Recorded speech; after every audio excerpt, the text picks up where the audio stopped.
Let's talk about another movie that is out, um, and it was done by a black lady. Ugh.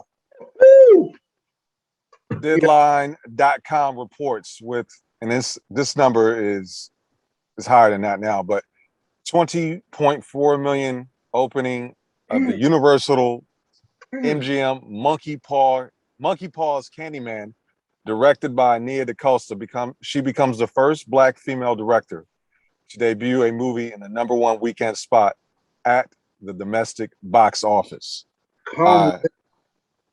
Yeah, man. Now, so one of your AKs got to see the movie early, correct? Is that right? Yeah. Danny Digital? Okay. Right. One of his AKs. Oh, you're like Moon Knight. You kind of Batman and you kind of yeah, not. You're one of kind the of owls. Batman, kind of crazy, Right. but Right. Well, while we're on the subject, and do a movie dance because I might see this one. Okay. What did you think of Nia DaCosta's Candyman, with who we think might starring the guy that might be Mobius or Morpheus in the Matrix? Okay. Candyman is funny. Candyman is a black classic, even though it was made by white people. And it's been that way forever. No, I'm just saying it's been that way forever. And that way is because we had a black antagonist. And with it, the thing was his kind of the narrative of Candyman was always kind of slightly askewed. They didn't truly address his origin in a full light. I mean, they tell us in the original, oh yeah, he was an artist and he tried to sleep with he slept with a white woman. They heard about it, they rallied up, and then they do what white people do. So that pretty much equals religion. And so they did that.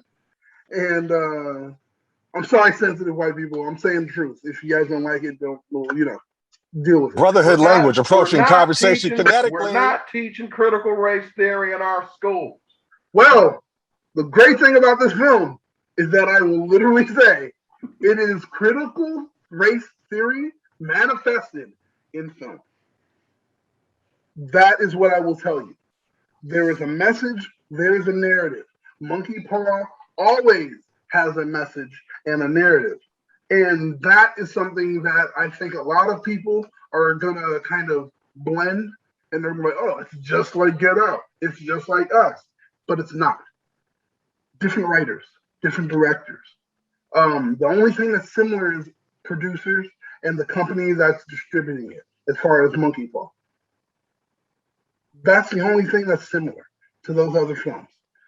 Everything else, it's different. Different casting, different themes, different set design. And the actors, it's a good film. And it's something that I really suggest people should watch. It's something that you're going to walk away having a conversation and a discussion with. I'm going to say this to a lot of Black people. Be prepared for your white friends to ask you what you thought of the film. Be prepared. Be prepared to answer those oblivious white questions of, well, did you see this in that film? Or did you experience this? Did this remind you of that? Because there's a lot of things, and it's very relevant as far as right now and what's happening in our history. And as that unfolds, you'll see how they discuss it in the film. It's a masterwork as far as the acting, the dialogue. Oh fuck! I'm sorry. It's because the dialogue. See, I'll say this one thing. There's a moment where there are affluent black people in the film, and it's great to see an affluent, affluent black people that aren't the Cosbys, because they're far more genuine. They're real, and they have conversations, and the dialogue is so fucking. It's so sharp. It's so didactic. It's real, and you'll see them have to behave or have particular conversations or vocab in one room and then go to another and have a different kind of conversation that may even be the same exact conversation, but it's said differently because it's between us. It's great to see that, because it's something that when I was there with white people watching it, and they were just shocked. Like, they're having the same conversation. And I was like, yeah, they are. Yeah, welcome to my world. This is what we deal with daily. And it's so great to see it. And they don't even point it out. It just happens. And it continues on. And it's just like one of those nods where it's like, you just see it, where you were like, DaCosta literally just nodded to every black person that's watching the movie. Like, you guys saw it. And you're like, yeah, I did. And it's so, dude, I was making a joke when I walked out of it, like, it is the feel-good film of the year. If you're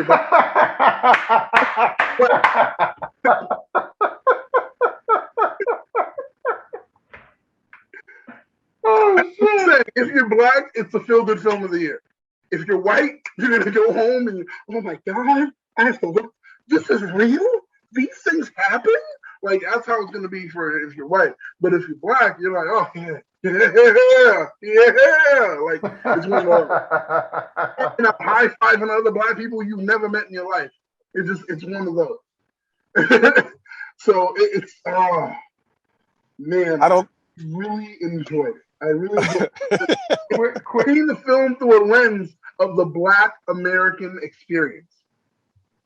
And that's something that we wouldn't be able to get, and we weren't able to get from the early iterations of the film. Exactly. The other three that we had before. You didn't get that, but you get it here. And that's what makes it so good, because you're able to tell the story of blackness in American cinema and not be too preachy about it either. So it's and it's more of a thriller mystery than it is more of a horror film. I'll say that to you. But it still definitely has its elements of horror that, yeah, you're going to see and you're like, all right, this is what I came to see. So I can't sing the praises of this movie enough. You know what's interesting? I mean, you sold me. I was gonna see it anyway. Right. I was gonna see it anyway. But what's interesting is I'm what is that? 6 degrees of separation away from a white guy who worked on the film. Oh. And the white guy said, "Oh, this film came out terribly. I hated this shit." Da da da da da. But like you said, they're looking at it through a different lens than black folks would be looking at it. Trust me, it tells stories of a theme. There's so many themes, but one theme that is there is black trauma. And you'll know it when you see it. And you'll see it happen a few other times in different ways. And every moment it's just like, damn. And it's like you're watching, you're just like, this movie is so black. But even besides that, it's just really good. It's masterful storytelling. Everyone I walked in with and saw the film with, and I walked out, it was like roughly 7 or 8 of us. And all of us walked out, and it was just having a discussion about the film before we even got into the message and the narrative. It was just talking about how good the movie was itself. So Let me ask you great. this. If you've never seen any Candyman films, can you enjoy this one? Is it a standalone? How does it fit in terms of the whole series? Yes, you can see this film and not see the others, because anything that you're missing from previously, it's movie making. So they'll make sure to give you a little bit of exposition. And if they have to refer to anything that happened before, you'll see it. They'll tell you right there. So you're not missing anything. But to truly enjoy and experience the film, I suggest seeing the first one. Right now, currently, it's playing on Sci-Fi, if you happen to have cable. It's on there on demand. It's on there on check it out. Sci-Fi, give us some money. We just literally said something about you. So go check that out. And then go see the movie. Make it a whole freaking weekend of Candyman stuff. You will not be disappointed that you did that. That's what's up, man. That's what's up. So, all right, you got to drop it on the 10 scale. What are you thinking? What are you giving it? All right, out of 10. This movie, it gets a 10. It gets a 10. A 10, 10, 10. A 10, 10? It connects in so many ways. There's only one plot hole I had, but after going back over some stuff, I answered the question, and I was like, oh, shit. How did I not figure out that answer when I first asked that question? So it's very good. So hold on. A question. Y'all might have gone over this. Okay. Where you from, bro? Originally? Originally, I'm from Staten Island. Okay. And I moved here to California when I was like roughly 16. Okay.